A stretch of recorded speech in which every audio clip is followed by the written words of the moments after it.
Hey everybody, Davo here. Right, I got me a new toy here. It's the Wolfbox G900 dash camera. I'm going to replace the Wolfbox 850 that I currently have in the car. Because when I bought it, silly me, I didn't read the instructions properly. And the 850 is only a front dash cam. And it only has the reverse camera on the back. Doesn't record. So I upgraded to this new Wolfbox because I want to be able to record the front dash camera and the rear dash camera, or the rear back camera I should say. And this one will be able to do it. This one does it in 4K front and I think 2160 in the back.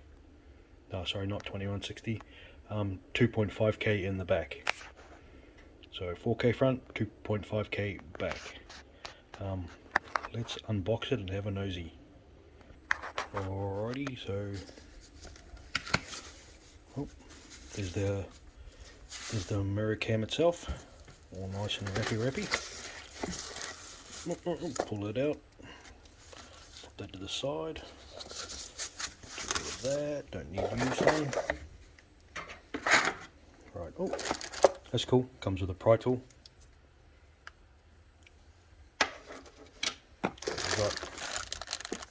It looks like our cigarette lighter charger. Yep, so that's that plugs into your lighter in your car to power your camera. If you're going to do that way, I'm going to hardwire mine to the fuse box so it'll have permanent power.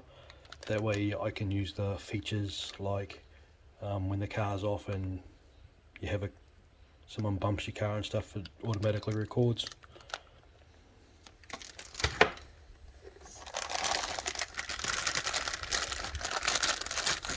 Looks like the rear camera right there, and the associated cables to fit from the front to the back.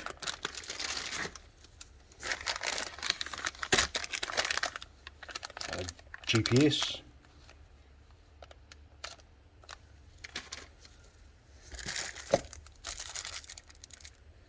Looks like just some cable management tools.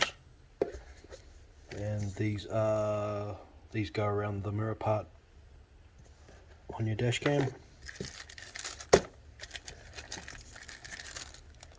That's for installing the rear camera. That's cool.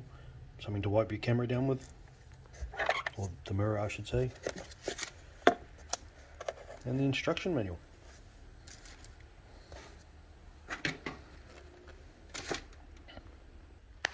Alright, that's what it looks like outside of the wrapping. It's 12-inch. That's what the rear looks like. So you have your rear vision mirror in your car. This just sits over the rear vision mirror, kind of like that, but I'll show you when we do it. And yeah, we're good to go. Alrighty, so what we're gonna do, first off, I'm gonna put in the rear camera. Luckily I already have one in here from like I said, from my Wolfbox 850. So I'm just going to replace this, and I'm going to remove all the cabling that's currently sitting in the roof. You can't see it now, but it is in there. And we'll do that. So the first thing I'm going to need to do is we're going to need to remove this plastic covering. Alright, so remove this panel first. It just pulls off, it's just clipped on. And same with the two side ones.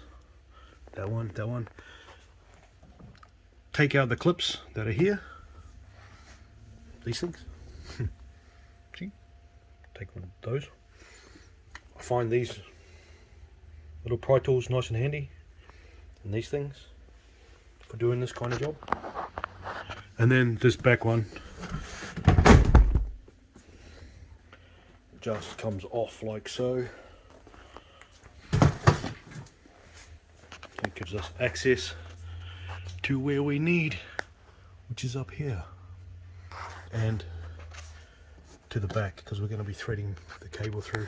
but I'll show you that. Alright, so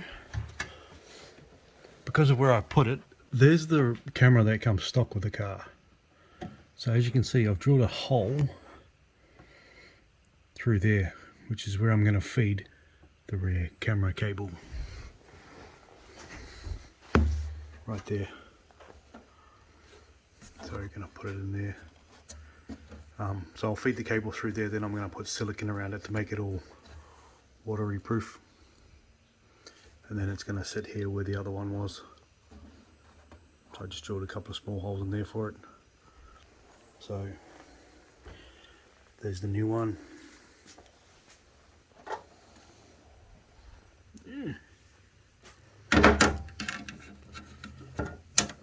That'll just go through there like that. And that'll sit there like so. So it comes with this adhesive and two little screws, as you can see. So we're going to clean this up first. I got some isopropyl alcohol, I'm just going to clean that up so it's all nice. Then I'm going to put this adhesive on. So the adhesive will sit like that. I might trim it a little bit first so it sits right there. Then we can put the screws in and back will be good to go. Alrighty, so that's what it looks like installed. Like I said, just went through there, drilled my hole there so I could feed it through. Made a couple of holes here for the screws to go into. Put the adhesive on first, put the holes through, then put this on, tighten it up. So now it's all good. That's what it looks like when it's sitting there next to the old reversey camera. Suppose if you wanted to get rid of this you could, but I don't want to. It's easy. Right, on to the next part. Alright, so what I'm doing now is, because I already had the previous camera installed, I'm just removing the old cable so I can install all the new stuff. So I'm just threading this through. If you don't have anything installed whatsoever, you won't be doing this part, so you can ignore this. But kind of, because you'll be doing the reverse, because I've run the cable through here and up through here for it, but I'll show you that when I do it anyway. Then it sits up in here and goes along. I'm just going to pull it out and re-thread the new one in. Alrighty, so this is the new cable that's going to go in from the front of the car. It's going to connect to the dash cam all the way through to this part of the back. Now, see this red cable? When it comes free, this red cable. Now, this connects to your reversing lights, which are, in my case, oh, I don't know if you can see it. Let me get some light on the subject. Oh, bloody doors. Get some lights going here.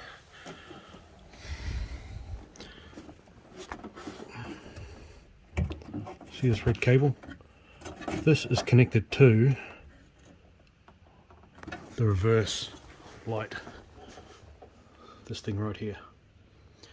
So you can hook that cable up to that light so that when you go into reverse, your camera will show the reversing lines for when you're reversing. I'm not actually going to be hooking it up to mine because I've already got it with my head unit, because the car already comes standard with this camera here, which is reversing camera. So I already do that feature with my head unit because I've got the eye doing and I just plugged it up together, so I'm doing it with that. So I'm not going to do it twice and have these hooked up to the rear vision mirror. Could, but I don't see the point. So onto it. So this is where we're going to put the rear vision mirror. That's our standard mirror, and it's going to go in front here. So we're going to run the cables for, in this case, for the one that goes to the back camera. We're going to put it here. We're going to go up along here and along here, and then we're going to follow it through to the back. You can just pull out this trim piece, and I've removed the door seals, the rubber seals around the doors, just so I can get up to on here, because I'm just going to thread it through there and all the way to the back. I'll show you what it's like when we're done. Just to make my life a little bit easier, I've actually got this plastic thing that goes down the inside of walls to help bring cables down. Now I use that to do the same thing but within the car. So it comes out here, so when I run it from the front dash cam and up along here, I'll just connect it to this, then I can pull it through, just to make life a little bit simpler. The alternative is you could always pull off the roof trim properly and do all that sort of stuff, but then I'd have to undo this trim and that trim, and oh, I don't want to do that. Alright, and when you've pulled it through, it becomes nice and simple. Now what I'm going to do is I'm going to run it up through here, through this grommet, so it comes out through here. Or actually, one of these grommets might do this one because it's going that way. So it'll go up through there, cord will go up through here, and back around here. I'll show you when we're done. So this is what I do to get it through these grommets. I've got a shorter bit of that plastic. I'm just going to pop this end down through there and it'll pop out. Well, actually, I'm going to go up that way, like that. Then I'm just going to pull this through. Make my life a bit simpler. Put some sort of lube on it. Some sort of something greasy, well, not greasy, but oily and slippery that will help you feed through here, because there's not a lot of room to go through there. But if you put something that's got a bit of lubey type stuff on it, then it slides through a lot better. Okay, now I remember why I used this side and not that one. That one's got the main loom going through it, so there's not enough room. So that's what it looks like when I'm starting to go through.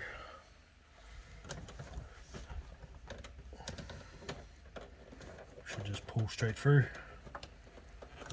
So it can be a little bit tight in there. That's why you use a bit of the lube, something in there to help pull it through. Just be careful of the other cables that are in there. Yeah, beautiful. Now she all fits through. Alright, so it's all tidied up now, well, kind of, but it's all connected. And I'll run it all along here, through here, just cable tied it up into the grommets, and the little bit of excess I just pulled through, and it's just sitting under there on the inside. Don't put everything back together until you've fully completed the install. That way you can test it just in case something's loose and it's not working. Alright, so with the GPS, I've just popped it up here in the corner. All you need to do is remove this trim and then just pop it here, just thread it around, thread it up through here, watch out for your eyesight, and just bring it down here. That's all I did, nothing too complicated about that. Alright, let's have a look at the setup. Alright, so here's the initial startup. Just pops up like that.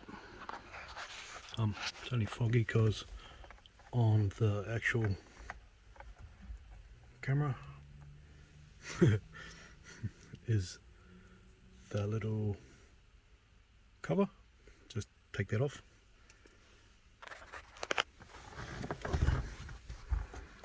Just get it the way you want it.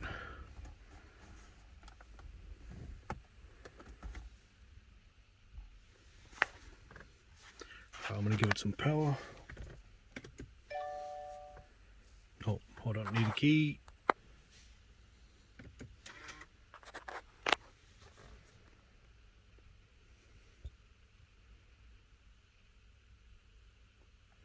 So that's the initial startup. SD card need to format, so it's going to do that first. Alright, so initial startup comes on pretty quick. If you need to format your SD card, that's what you do. You go into here, go to settings, scroll down, format SD, continue. Done. Now there's some settings you want to get going.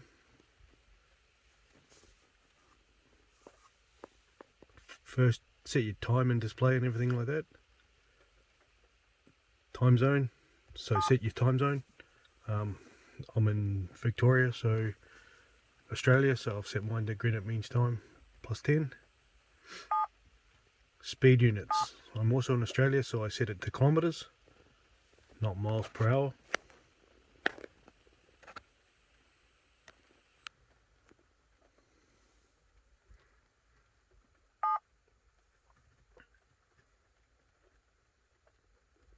Daylight savings time, you can set that if you want. Time format,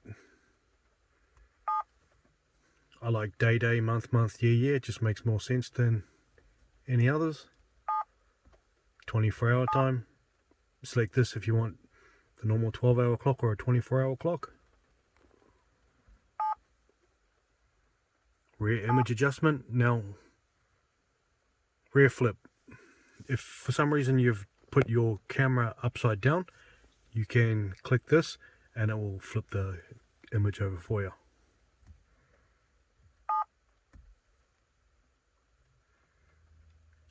Volume control, click tones, you can turn your tones off. You can hear me clicking them. You can turn them off or on, or whatever you want.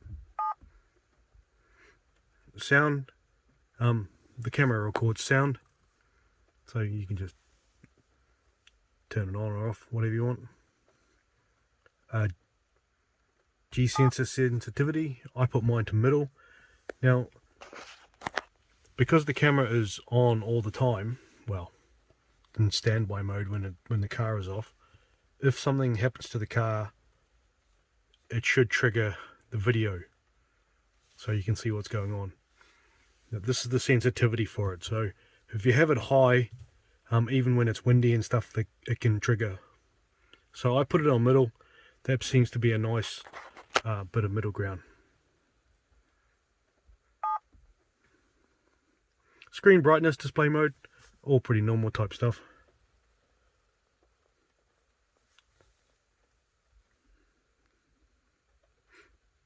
But as you can see, it's pretty easy to operate.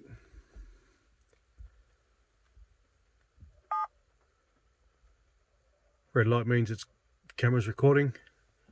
Tells you up there that it's going 4K and 2.5K. Time and date on this side. There's a direction finder just there. North, 0.0. Well, we're not moving, so yeah, of course it's going to be that. And yeah, that's what it is. I like them. They're good cameras. Haven't had any drama with my 850, so I'm hoping there won't be any drama with this one. If you've got any questions about anything, flick us a message. See you.